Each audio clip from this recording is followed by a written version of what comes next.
Hello everyone, আপনারা সবাই কেমন আছেন? চলে এসেছি আরেকটা ব্লগ নিয়ে। অনেকদিন পরে একটা বড় ভিডিও নিয়ে চলে এসেছি। কথা বলতে বলতে এদিকে আমি চব্য করে দিয়েছি। আপনারা ভাবছেন তো এটা আবার কি চব্য করে ফেললো? না না, এটা কোনো চব্য নয়। ভিডিওটা দেখতে থাকুন, আর কি হলো সেটা আমি আপনাদেরকে পরে বলছি। তো আজকের বানাচ্ছি আমি red sauce pasta, chicken red sauce pasta. প্রথমে যে সসটা দেখছিলেন ওটা আমি টমেটো আর দুটো কাশ্মীরি লঙ্কা বয়েল করে আমি মিক্সিতে ওটা পেস্ট করে একটা সস বানিয়ে নিয়েছি। তো পাস্তা করতে যেগুলো লাগে মেনলি, পাস্তাটা আমি বয়েল করে নিয়েছি আর কিছু পছন্দের সবজিও অ্যাড করে নিয়েছি। আর এখানে আমি চিকেন নিয়ে নিয়েছি। চিকেনটা আমি ম্যারিনেট করব আর একটু ফ্রাই করে নেব। তো এরপরে আমি এর মধ্যে 2 চামচ আদা রসুনের পেস্ট, একটু টক দই, আমি এখানে লেবু অ্যাড করছি না। আপনাদের কাছে টক দই না থাকলে লেবু অ্যাড করতে পারেন। লেবু এখানে দেওয়া যায়, কিন্তু টক দই দিলে না একটা খুব ভালো ফ্লেভার আসে। এরপরে আমি ব্ল্যাক পেপার, একটু লবণ, একটু লাল লঙ্কার গুঁড়ো, একটু হলুদ গুঁড়ো আর একটু ধনের গুঁড়ো এখানে অ্যাড করে ভালো করে এই ম্যারিনেশনটা করে নেব।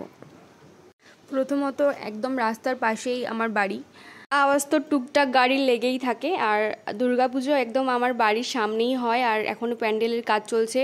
আমি এই কদিন যতবারই ভয়েস ওভার দেবো এরকম টুকটাক যে আওয়াজগুলো হচ্ছে সেগুলো প্যান্ডেলের থেকেই হচ্ছে, আর ওগুলো হতেই থাকবে। আর এদিকে আমি তেল গরম করে নিয়েছি কড়াতে, আর চিকেনগুলোও ভেজে নেব। এই ম্যারিনেটটা যদি আপনারা ফ্রিজে 15-20 মিনিট রাখতে পারেন খুব ভালো হয়, তখন এই চিকেনটা বেশিক্ষণ ফ্রাই করতে হয় না। তো আমি এরপরে চিকেনটা ফ্রাই হয়ে গেলে এর মধ্যে আমি সয়া সস অ্যাড করে দিয়েছি। আরেকটা কথা, ম্যারিনেশন যখন করছিলাম তখনও চিকেনের সাথে সয়া সস অ্যাড করা যায়, আপনারা চাইলে তখনও অ্যাড করতে পারেন, আমি পরে অ্যাড করেছি। আর এই ওভেনটাতে আমি দুধ গরম করতে দিয়ে দিয়েছি, আমি পাস্তাটাতে ইউজ করব এই দুধটা। আর এইবারে আমি চব্বটা করে ফেলি, দেখুন শুধু। কথা বলতে বলতে এদিকে আমি চব্য করে দিয়েছি।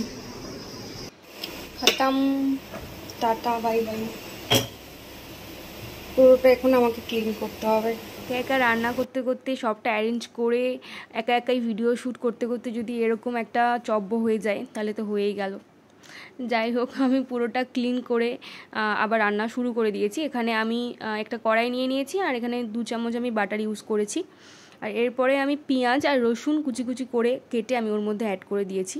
একদম কম ফ্লেম রেখে এগুলোকে হালকা হালকা করে ভেজে নেব, লাল লাল করে ভাজার দরকার নেই। আর এরপরে আমি এর মধ্যে পছন্দের সবজিগুলো অ্যাড করে দেব। আমি যে সবজিগুলো নিয়েছি আমি কিন্তু ওগুলো আগে ভেজে নিইনি, আপনারা চাইলে কিন্তু আগে ভেজে নিতে পারেন। আমি এখানে একটু ক্যাপসিকাম, একটু গাজর, একটু পেঁয়াজ অ্যাড করে দিয়েছি। চিলি চিকেন করার সময় যেরকম কিউব কিউব করে কাটা হয় অতটা না, একটু ছোট আমি এই সাইজের কেটে নিয়েছি। এরপরে আমি একটু লবণ আর গোলমরিচের গুঁড়ো এর মধ্যে অ্যাড করে দেব। তো সবজিগুলো ভাজা ভাজা হয়ে গেলে আমি এখানে যে টমেটো আর কাশ্মীরি লঙ্কার পেস্টটা করে রেখেছিলাম আমি ওটা এখানে অ্যাড করে দিয়েছি। টমেটোটা যেহেতু বয়েল করা ছিল তো বেশিক্ষণ ধরে ফ্রাই করার দরকার নেই, কারণ এর মধ্যে কাঁচা স্মেলটা নেই। আর এরপরে আমি এখানে চিলি সস আর প্লেন নর্মাল যে কেচাপটা থাকে টমেটো সস আমি সেটা অ্যাড করে দিয়েছি। খুব একটা কঠিন কিন্তু রেসিপি না, যেগুলো আমাদের ঘরে প্রায় থাকে সেগুলো থাকলেই এই রেসিপিটা তৈরি করা যায়। সসটা রেডি হয়ে গেছে, আমি এরপরে এর মধ্যে চিলি ফ্লেক্স আর অরিগ্যানো একটু অ্যাড করে দিয়েছি। আপনারা আপনাদের ঝাল মতো চিলি ফ্লেক্স অ্যাড করে দেবেন। আজকের তো দ্বিতীয়া, আর কারা কারা প্যান্ডেল হপিং শুরু করে দিয়েছেন আর কারা কারা এখনও আমার মতো বাড়িতেই বসে বসে ভিডিও এডিট করছেন, ভিডিও বানাচ্ছেন, আমাকে কিন্তু কমেন্ট করে জানাবেন। 2 মিনিট নাড়াচাড়া করে আমি এর মধ্যে একটু দুধ অ্যাড করে দিলাম। আপনারা তো এবার এটাই ভাবছেন না আমি রেড সস পাস্তাতে দুধ কেন অ্যাড করছি, দুধ তো অ্যাড করে না। আপনারা চাইলে দুধটা স্কিপ করতে পারেন, কিন্তু বিশ্বাস করুন দুধ অ্যাড করলে পাস্তার টেস্টটা বেশ ভালোই আসে। আরে অবাক হচ্ছেন কেন, একবার ট্রাই তো করে দেখবেন, তারপরে আমাকে কমেন্ট করে জানাবেন ভালো লাগলো না খারাপ লাগলো। এরপরে যে চিকেনগুলো ফ্রাই করে রেখেছিলাম চিকেনগুলো এর মধ্যে অ্যাড করে দিয়েছি।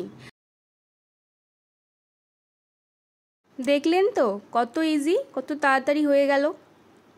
এরপরে আমি পাস্তাগুলো যে বয়েল করে রেখেছিলাম সেগুলো অ্যাড করে দিয়েছি আর হালকা হালকা করে নেড়ে নিচ্ছি। এই তো পাস্তা প্রায় শেষ।